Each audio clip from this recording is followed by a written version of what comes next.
It's about understanding the layers that bring depth to the narrative. So, to start developing a script outline, begin with the scene heading.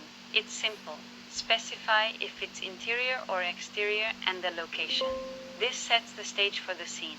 And what time of day the action takes place. Nothing more. It's always those three elements. Of course, the forest will always be exterior unless the action takes place inside the trunk. But that would be a bit strange in this case. This is called a heading in any Ion program. Scene heading.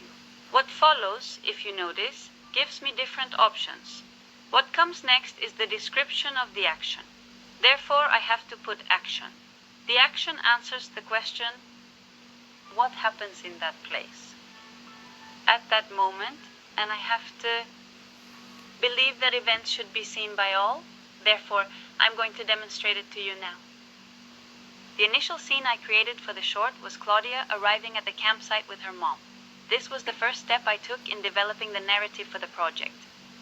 And Gurka, her dog, I'm going to remove it because I understood that it was more of an indication for me as a writer, as a background. Do you remember I already mentioned that it's likely that the first scenes we fail by flying because we realize it's like for us to put ourselves in context as writers, but in reality I think the scene should have a more agile beginning, that you have the feeling of who that character is, what they are doing.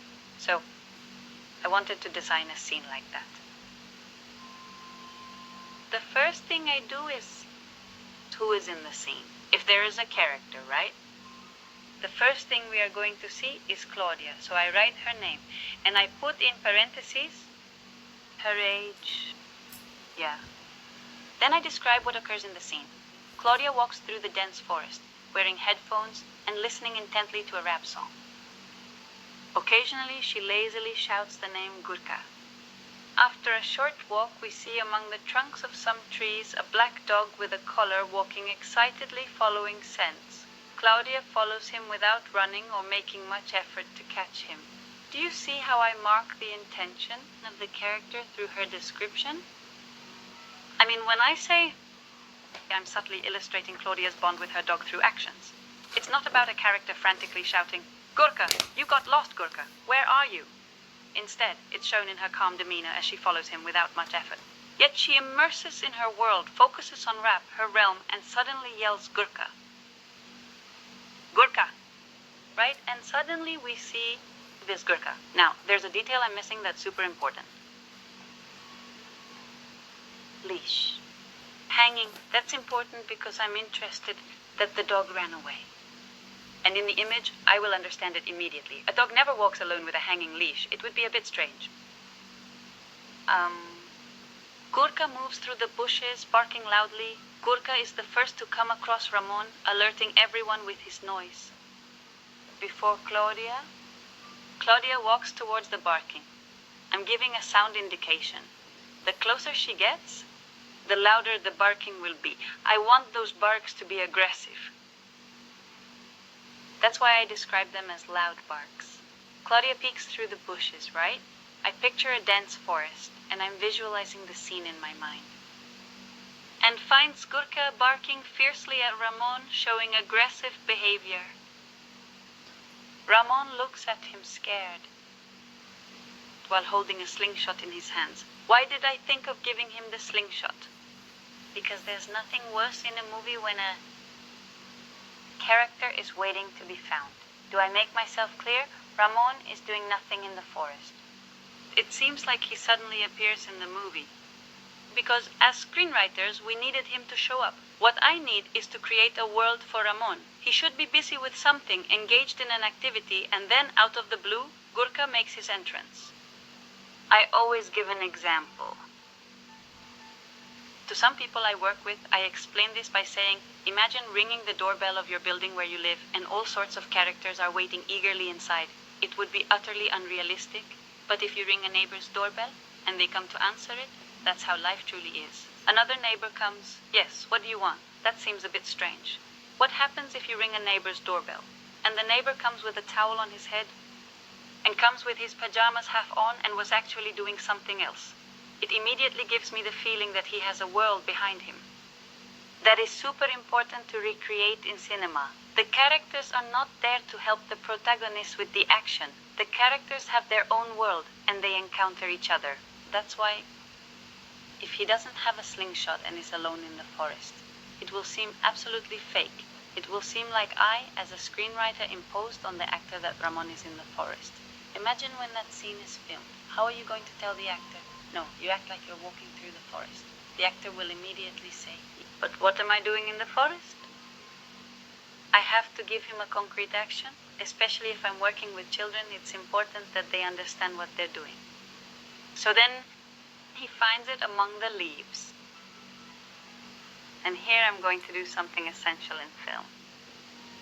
And I'm going to work with an ellipsis. The ellipsis is used both in cinema and literature. Time cuts. Consider Lost in Translation. We don't need to see the character taking out his suitcase. This technique allows us to skip unnecessary details. Deliver it, have his passport stamped. A lot of actions we can skip because in reality in those actions we don't see anything relevant. I don't want Claudia to introduce herself, Ramon. I'm not interested in that. What I want is immediately, as I know it's a short film and I have to move quickly. I'm going to go directly to the relationship they establish. I'm going to make a cut. I'll jump straight to them using Ramon's slingshot. How about adding a new heading? This keeps the focus sharp and concise. Because the time and location are the same, I'm going to give an indication at this moment. That you will see is impossible.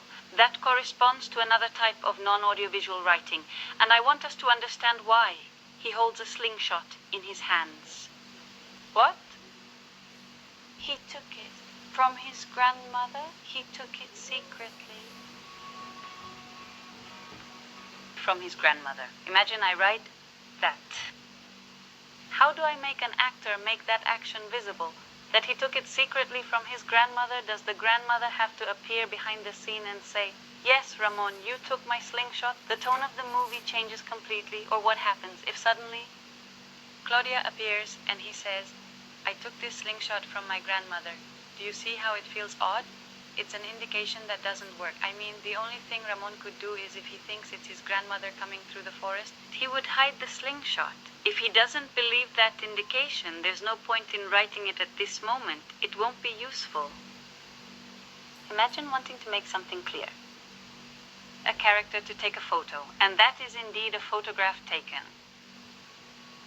That reminds him of something very important from his childhood, and you write it like this. It's incorrect because the actor, what will he do? How does he look at the photograph with the nostalgia that I understand? What one has to think about is how, in the action, I understand that the photograph matters to the character. He examines it closely, then gently sets it on the table. That mile will lead me to ponder deeply, reflecting on its significance. The photograph matters to the character. You have to think that the viewer doesn't have to have things made clear. So, in the scenes, viewers must draw their own conclusions. The film is crafted for the audience to finish it, rather than the scenes completing themselves. This approach invites personal interpretation. Begin crafting your scenes. In the upcoming lesson, we'll explore transitioning from one scene to the next and how to establish the rhythm between scenes, ensuring a seamless flow that enhances the viewer's experience. How a sequence is worked on. How we think about the rhythm our movie will have. So I'll see you in the next lesson.